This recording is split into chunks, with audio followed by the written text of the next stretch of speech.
Hello there, ladies and gentlemen. This is Orphanlast, aka Skylar Madison, and welcome to the subscriber drawing request series where I draw out an image that you guys request, as long as it's not copywritten or a picture of your family or you or your girlfriend or something like that, and all that good stuff. At the end of the video, I am going to finish this image, so make sure you leave a comment suggesting what the next drawing should be, and then people will be able to vote on it on Twitter.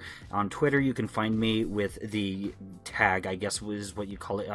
The user profile is @Orphanlast. Okay, so just go there and be sure to vote. And if you guys want to give me a drawing request on Twitter, just feel free to just write in a message just towards me @Orphanlast and all that good stuff. Right now, my subscriber base is small enough to where you guys don't need to use a hashtag in order for me to find it. Just send me a message. I'll be able to find it and all that good stuff. So the video started out showing me kind of restructuring the character's legs. I kind of felt like the legs were too puny and such like that. I think I need a little bit more references now, like next time I do clothing, because even though I feel as though by and large the clothes look good, they could be better, and I should have a reference, pure and simple.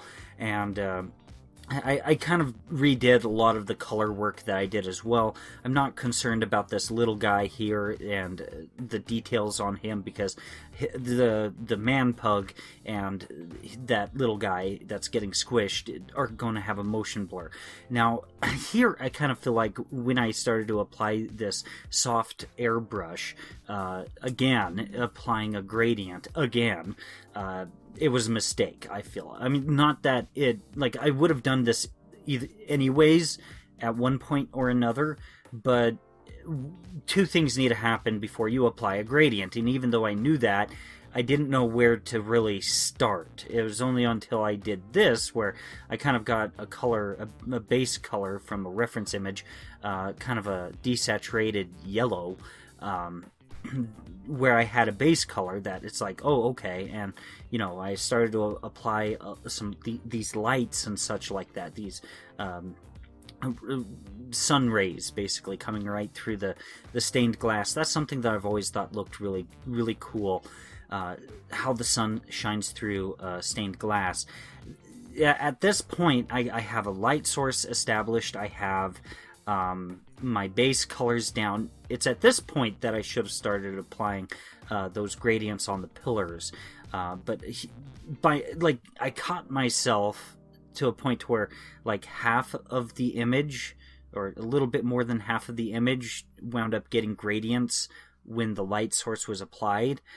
But even still, I kind of feel like these pillars were kind of key for that, because once I start applying the shadows, they don't really match where the gradient is on the pillar, if that makes sense. So that's something that's food for thought and such like that. Now the photo texture, the marble photo texture that I got here, I really like the images that I took of marble. I have about 3 or 4 of them, and I just reuse them, kind of like just flip them, oftentimes just flip them in different ways, so that it didn't wind up becoming predictable and such like that. The only problem is that for some reason, somehow, these images got to be really small, and so I'm going to get rid of these images, because once you start blowing up an image to being like 3, 4, 5, 6, 7, 8, 9, 10, 13, 20 times bigger than its original size, it's basically an algorithm inside of the computer software, especially for raster graphics, that's basically filling up empty pixels. And so like if I were to ever make a print of this image, there's a good chance that there's going to be a lot of weird noise on the image, and so I'm kind of disappointed at that. But you know, marble shouldn't be that difficult. A lot of times I'll go texture shopping. I mentioned this inside of the, well, sort of, I kind of mentioned this inside of the Noble Frugal Studio series. What I oftentimes do is, whenever I take a photo and stuff like that, I'm not taking photographs of memories or anything like that, or friends or anything. People come and go. And really, by the time that you're ready to die, it's not like you have your memories, because you're probably in an old folks home and you don't even really remember your name. So what I typically do with a camera on my phone, or just generally a camera, is I oftentimes go to places like Home Depot, and I just take a bunch of photographs, and that like, you go into the tiles section, take photographs. You go into the section for things like wood, lumber, and there's all sorts of textures. All sorts of different types of departments for all sorts of different types of textures. And, why not? Why shouldn't you? And so photo textures. I'm really a fan of photo textures. Now, everything that you see me doing here is me just applying just highlights and such like that with a soft airbrush.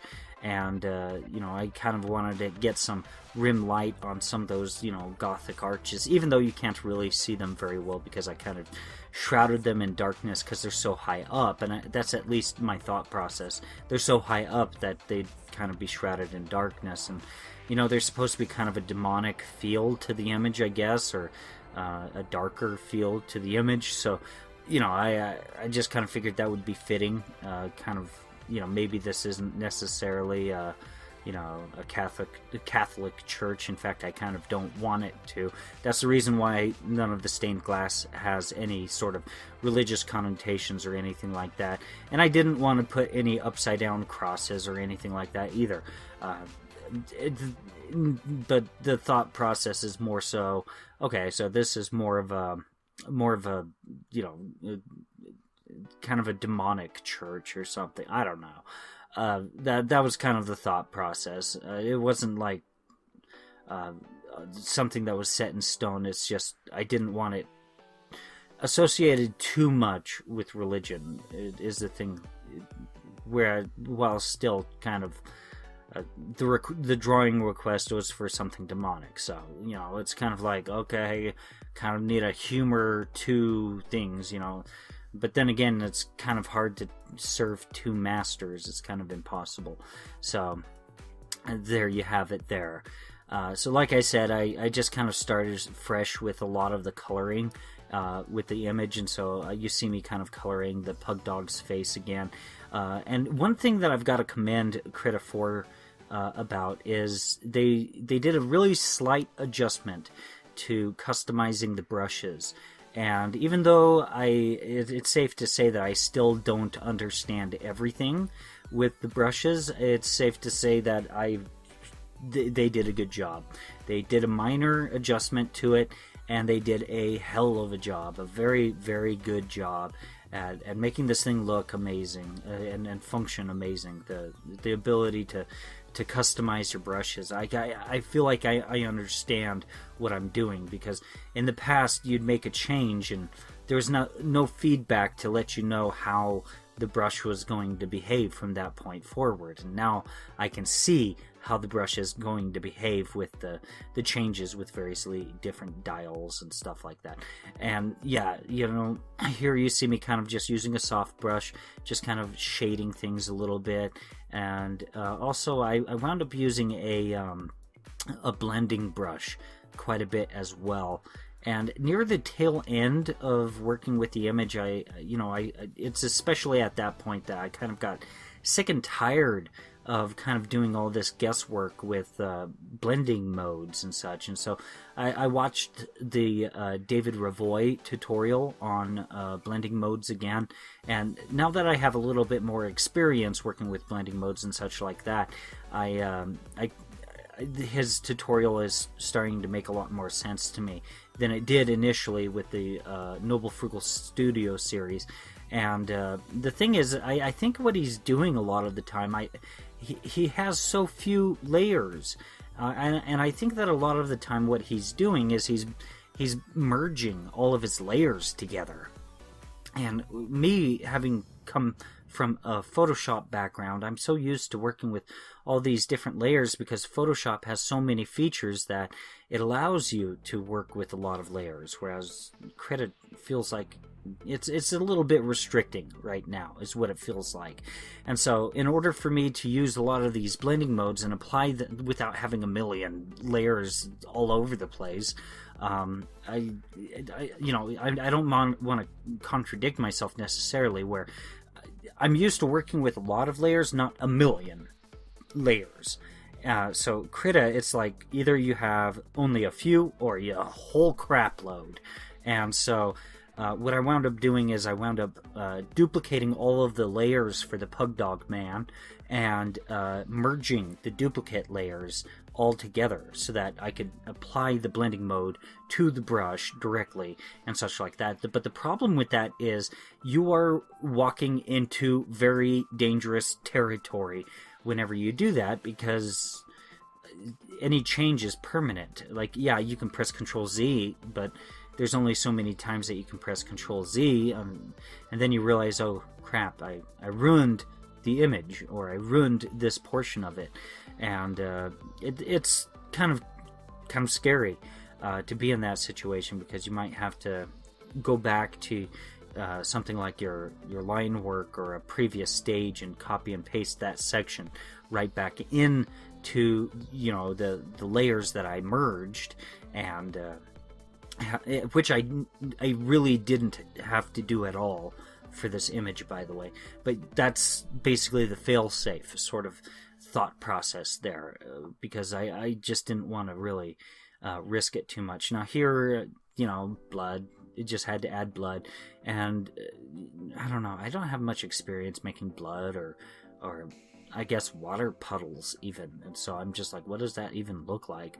I should have gotten every time I ask myself that question, I should actually just get a reference, and yet for some reason it's just, I guess I'm just a stickler for annoying myself and frustrating myself, because I just oftentimes just try to figure it out myself and just think, well, what do I remember of like a water puddle from memory?